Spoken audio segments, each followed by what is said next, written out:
दोस्तों, जैसा कि आप सभी को पता है कि कोविड-19 की वजह से विद्यालय समय से नहीं खुल सका और पठन-पाठन भी समय से नहीं हो पाया। इस स्थिति को देखते हुए यूपी बोर्ड एमएसपी ने माध्यमिक शिक्षा परिषद ने छात्रों को राहत देने के लिए सभी विषयों में सब विषयों के सिलेबस में 30% की कटौती की है। तो दोस्तों, आज की इस वीडियो में हम जानेंगे कि जो हमारे सब्जेक्ट हैं उसमें से कौन से हमें सिलेबस पढ़ना है और कौन से नहीं पढ़ना है। दोस्तों, सबसे पहले हम जान लेते हैं कि जो हमें अपने सिलेबस में नहीं पढ़ना है, 30% की कटौती है, उस सिलेबस को सबसे पहले हम जान लेते हैं। तो देखिए दोस्तों, सबसे पहले आते हैं धातु एवं अधातु। इस चैप्टर से हमें क्या पढ़ना है और क्या नहीं पढ़ना है। तो इसमें देखिए धातु तथा अधातु के गुणधर्म जो है इसे नहीं पढ़ना है। आयनिक यौगिक का निर्माण तथा गुणधर्म ये हमें नहीं पढ़ना है। बाकी इस चैप्टर से जितने भी और हेडिंग है उसे हमको पढ़ना है। दूसरा है दोस्तों, इसमें तत्वों का आवर्त वर्गीकरण। इसमें से देखिए तत्वों के वर्गीकरण के प्रारंभिक प्रयास जैसे डोबेराई के त्रिक नियम, न्यूलैंड्स का अष्टक सिद्धांत, ये हमें नहीं पढ़ना है। और तीसरा है जंतुओं तथा पौधे में नियंत्रण एवं समन्वयन। इसके अंतर्गत देखिए क्या क्या हमें नहीं पढ़ना है। तो देखिए पौधों में दिशिक गति नहीं पढ़ना है, पादप हार्मोन का परिचय नहीं पढ़ना है, जंतुओं में नियंत्रण एवं समन्वयन, तंत्रिका तंत्र, ऐच्छिक पेशियाँ तथा अनैच्छिक पेशियाँ, प्रतिवर्ती क्रियाएं, रासायनिक समन्वयन, जंतुओं में हार्मोन, जितने भी आप इसके अंदर देख रहे हैं जंतुओं तथा पौधे में नियंत्रण एवं समन्वयन, इसे नहीं पढ़ना है। आप ध्यान में रखेंगे, आप स्क्रीनशॉट भी ले सकते हैं। इसके बाद आता है चौथा में है प्राकृतिक संसाधन। इसके अंतर्गत देखिए क्या नहीं पढ़ना है। ऊर्जा के स्रोत जो है उसे नहीं पढ़ना है, बायोगैस जैसे। इसके बाद अगला है हमारा पर्यावरण। हमारा पर्यावरण के अंतर्गत देखिए क्या नहीं पढ़ना है।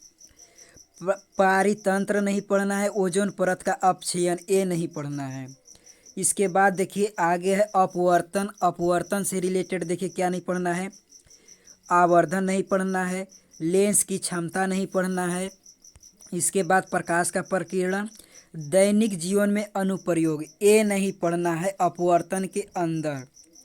इसके बाद देखिए है अगला विद्युत का प्रभाव। इस चैप्टर से देखिए क्या नहीं पढ़ना है। दैनिक जीवन में उपयोग यानी कि विद्युत प्रभाव का उपयोग। इसके बाद दैनिक जीवन में इसका उपयोग, ये नहीं पढ़ना है। इसके बाद आगे है देखिए विद्युत धारा का चुंबकीय प्रभाव। इसमें क्या नहीं पढ़ना है। दिष्ट धारा की तुलना में प्रत्यावर्ती धारा से लाभ, घरेलू विद्युत परिपथ, ये नहीं पढ़ना है। तो दोस्तों, इतना में हम जाने कि हमें क्या नहीं पढ़ना है। जो 30% की कटौती हुई है उसके बारे में जाने। लेकिन अब जानेंगे हम कि हमें क्या पढ़ना है, हम अपने सिलेबस में क्या पढ़ेंगे। देखिए सबसे पहले यहाँ पर दिया है उपयुक्त अनुक्रम में 70% का पाठ्यक्रम नियमित है, यानी कि जो 30% काटा तो वो ऊपर है। अब 70% जो हमको पढ़ना है वो नीचे दिया गया है। विज्ञान कक्षा 10, इसमें 70% की लिखित परीक्षा एवं 30 अंक की प्रयोगात्मक परीक्षा होगी, प्रोजेक्ट कार्य होगा। और इसमें न्यूनतम उत्तीर्णांक दिया है 23 एवं 10 कुल मिलाकर 33 अंक। तो देखिए यहाँ पर दिया है फर्स्ट में रासायनिक पदार्थ एवं प्रकृति एवं व्यवहार, ये इकाई का नाम है। इससे रिलेटेड हमें 20 अंक के आएंगे एग्जाम में। इसके बाद देखिए दूसरा है जैव जगत। जैव जगत इकाई से 20 अंक के आएंगे। इसके बाद देखिए अपवर्तन है। अपवर्तन में हमारे 12 अंक के आएंगे। विद्युत धारा एवं चुंबकीय प्रभाव से 13 नंबर की, और प्राकृतिक संसाधन से हमें आएंगे 5 नंबर के। तो आप ये देखिए इसके अंतर्गत हमें और भी पढ़ना है। ये इकाई का नाम दिया था कि कितने अंक के आएंगे। तो सबसे पहले अंक पर हम चलते हैं, पहले इकाई पर चलते हैं। अपना पहला इकाई हमारा रासायनिक पदार्थ एवं प्रकृति एवं व्यवहार है। इसके अंतर्गत देखिए क्या क्या आते हैं। रासायनिक पदार्थ प्रकृति एवं व्यवहार के अंतर्गत देखिए क्या क्या है। पहली है रासायनिक अभिक्रिया। रासायनिक अभिक्रिया जो फर्स्ट चैप्टर हमारा है उसके अंतर्गत देखिए क्या क्या हमें पढ़ना है।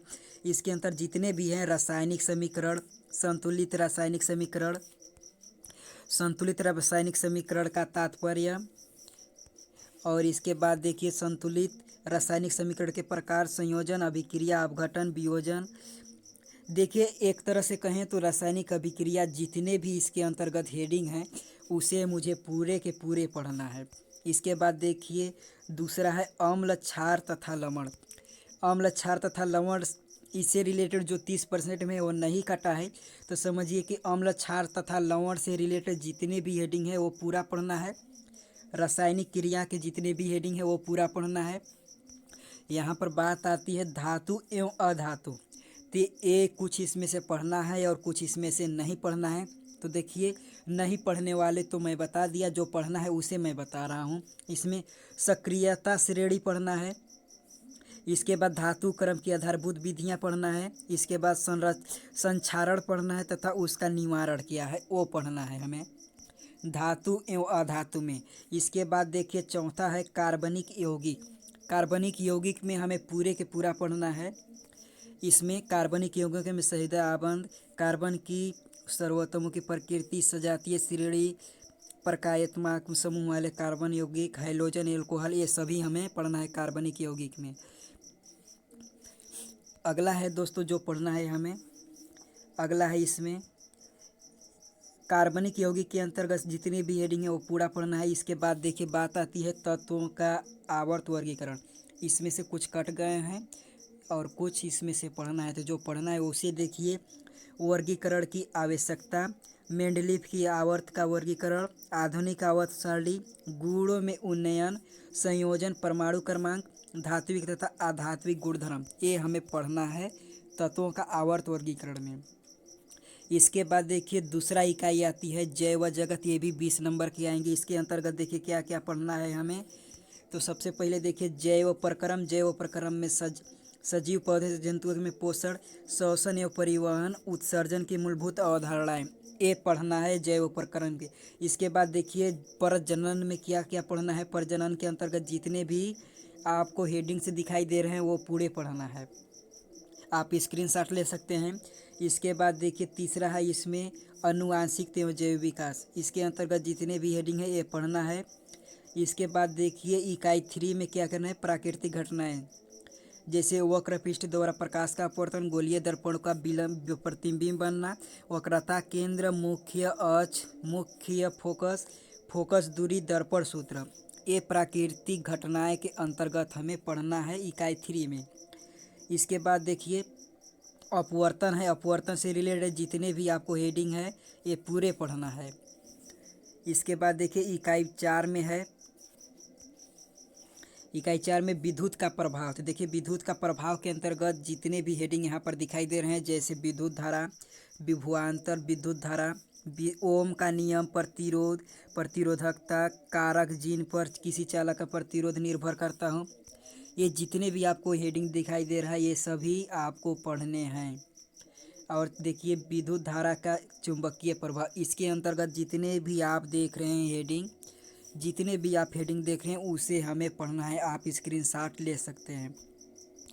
इसके बाद देखिए पांचवा है प्राकृतिक संसाधन। प्राकृतिक संसाधन के अंतर्गत देखिए ऊर्जा के स्रोत पढ़ना है, ऊर्जा के विभिन्न रूप, ऊर्जा के परंपरागत तथा गैर परंपरागत स्रोत। इसके बाद हमारा पर्यावरण पढ़ना है। इसके बाद प्राकृतिक संसाधनों का प्रबंधन ये पढ़ना है। इसके अंतर्गत जितने भी आपको सिलेबस दिखाई दे रहे हैं, जितने भी आपके पास हेडिंग हैं उसे पढ़ना है, तो आप इसे ध्यान रखेंगे। इसके बाद देखिए जितना भी मैंने आपको बताया इसमें से आपको केवल आने वाले हैं, इसको आपको पढ़ना है। इसके बाद देखिए इसके बाद प्रयोगात्मक कार्य में क्या क्या है इसमें दिया हुआ देख लेते हैं उसे भी हम लोग।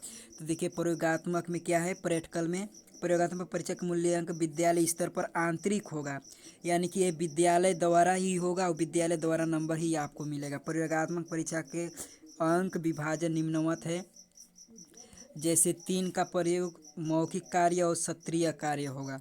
इसमें से आपको 9 नंबर का 3 प्रयोग में मिलेगा, प्रयोग में 9 नंबर मिलेगा मौखिक आपको 3 अंक मिलेंगे और सत्रीय कार्य जो होंगे वो 3 नंबर मिलेंगे।